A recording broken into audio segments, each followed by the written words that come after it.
Good morning, everyone. Today I discovered a new feature on Zoom that I want to share with all of y'all. It's a time traveling button that lets historical figures from the past join your call. I thought I'd try it out and see if I could connect with Lord Baden Powell, the founder of the worldwide scouting movement. Hello, are you Lord Baden Powell, the founder of scouting? You look just like him. I have a few questions about scouting. Do you have a few minutes?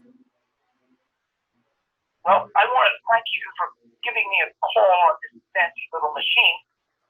And I've got quite a bit of time to talk. As a matter of fact, I've got all the time you need. What would you like to know? Well, thank you. When you wrote Scouting for Boys in 1908, what did you expect?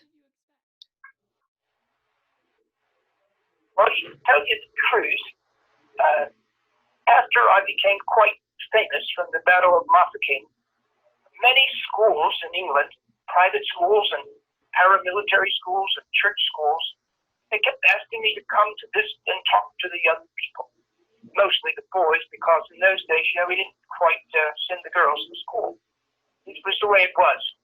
But anyway, after many, many appearances at various schools, several of them had suggested that I take my military books that I had written for my men, which was called Scouting for NCOs and Men, and turn it into a book for the boys. And that was when I got to writing Scouting for Boys, and got it finished in 1908. And to tell you the truth, I thought it was going to be something that the schools would just take the book and use it themselves. I had nothing else in mind other than to give them a better outline of a program that they might use in their schools. So that was about what I expected. It's not quite what happened. What were the challenges as scouting grew and spread across the world? Well, the first one was this business of, instead of the schools picking it up and running with it like I hoped it would, it sort of became overwhelming, and it became clear to me that I had to manage this business of scouting and scouting for boys as best I could on my own. So I decided there was a need for me to organize it a bit and give leadership to it and direction, because I wanted to have some standards. I wanted all the uniforming to be the same. It wasn't quite the same. It was whatever people wanted to do, but I wanted it to be the same, and I particularly wanted it to be open to all boys. And I wanted to have some unified training for the leaders. And there was a couple other things that I was concerned about. There had been criticisms that the scouting thing, particularly since I was a military man, scouting was too military. I didn't want it to be military. I wanted it to be educational to the young people. There was also a problem of our classes. We had classes. And the boys, really don't care about the class. They don't know what class they're in. It's the parents that are focused on the class.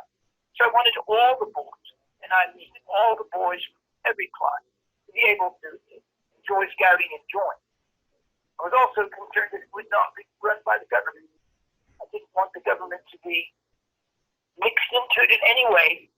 And finally, I didn't want the churches that really liked the program and the value system, but I didn't want them to set it up so that there would be a specific Jewish scouts or specific Catholic scouts. I wanted it to just be a not non-religious, but non-religiously affiliated, but they could certainly use the program. And I had to work with getting them to do that. And it grew quite fast. It grew so fast I couldn't quite understand what was going on. What happened in the United States? Well, the main thing that happened was it happened first in England and in the empire. It spread all over the empire, and at the same time, it jumped over to the United States. Now, when it started moving around the world, the other problems began to develop that I had no concern for before.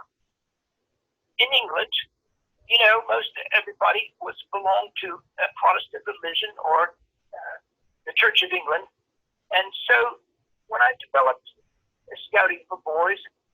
Most of it was based on the Judeo-Christian tradition, and when it moved to other parts of the world, there were other religions involved, and that became a little bit of a problem. In the United States, it wasn't so much of a problem.